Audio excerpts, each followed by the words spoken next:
welcome to Heliopolis Radio.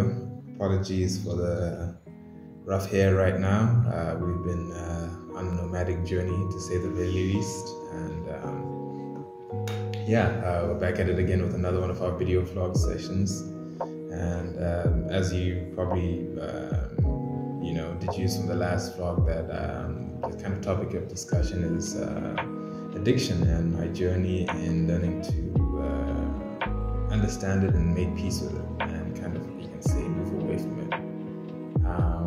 And so the last vlog I was kind of maybe waffling around, and it was my first video vlog, so I didn't kind of have a set plan in terms of what I wanted to say. So those were just jumping out left, right, and center. But I think this one will be more cohesive and whole.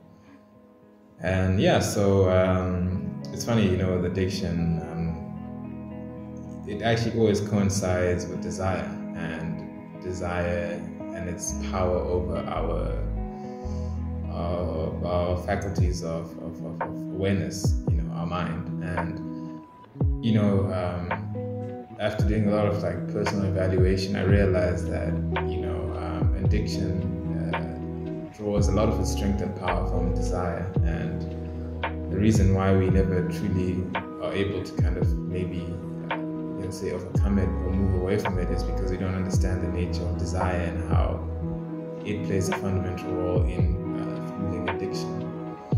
Desire always comes from a very deep subconscious place that requires so much introspection into your own character, and I think what I've learned from myself is when you actually evaluate your desires, a lot of your addictions will start to, the reasons why they're there or manifest in the first place, they'll become apparent to you, and you find that process quite shocking, humiliating, embarrassing, frustrating, maybe also hilarious. And it depends on your temperament, but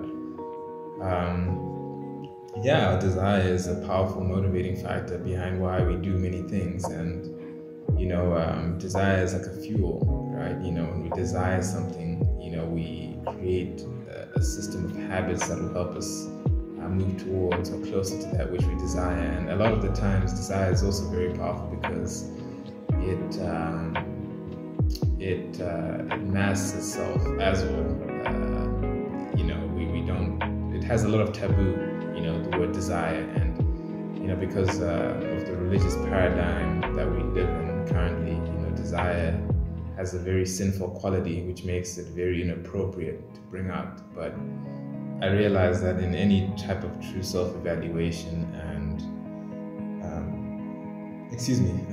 journey with any type of self-transformation, whatever you want to call it, if we can investigate the taboos within ourselves, it becomes very hard to get anywhere. And so what I learned with myself is you'd always try to get rid of the addiction. And you have success for a certain time, and then before you know it, you're relapsing, or things are just not happening. And some have different explanations. You can say maybe you weren't spiritually tuned enough, didn't have enough willpower. Those are all very, very valid things, but also fundamentally just doing the evaluation on yourself and seeing where things stem from. And so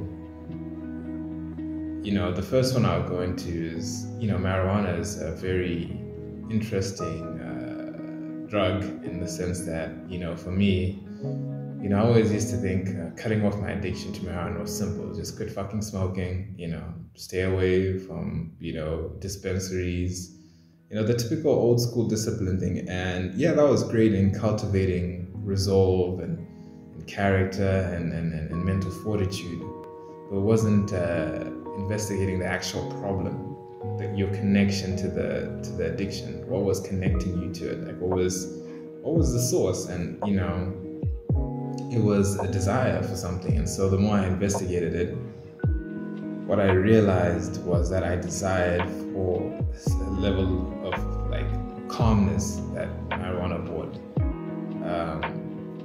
When life is throwing you through all of its shitstorms, or things aren't working out, if you're a nervy person, at least like me, you need a way to be calm in all situations without being compulsive and reactive. And marijuana was that thing that gave me the edge of like being calm and, you know, being kind of afloat, you know, depending on the strain, obviously, for those of you know, the sativa indica. I'm not going to get into that.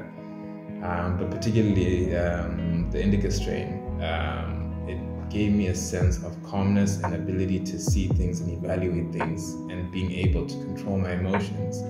And what I didn't realize was subconsciously I had a desire just to be in control of myself, because, you know, looking back at everything prior to the addictions, you know, stemming itself, there were so many instances in my life where I lacked control, and that lack of control left me vulnerable in so many ways that it basically left a deep void of insecurity and disappointment at, you know, my lack of capability to do things, you know, and so, you know, I had this desire to fill that void and to find a way to control myself, to find a way to be calm at all times, regardless of what's going on in life, rather than always being compulsive and destructive and, you know, just unsteady, you know, with whatever was happening. And so that's when it all changed, you know, once I realized how desire has a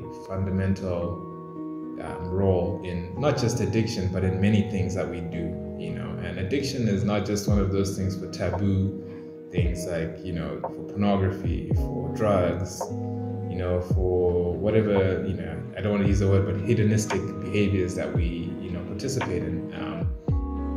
Addiction is in everything, you know. It can be intellectual indulgence, you know, just keeping your mind occupied with knowledge in order just to keep yourself stimulated, you know, to not be bored, to not be stressed. It could be a sporting exercise, it could be gym, it could be anything. Food, that's another big one. Really, that's a very major one.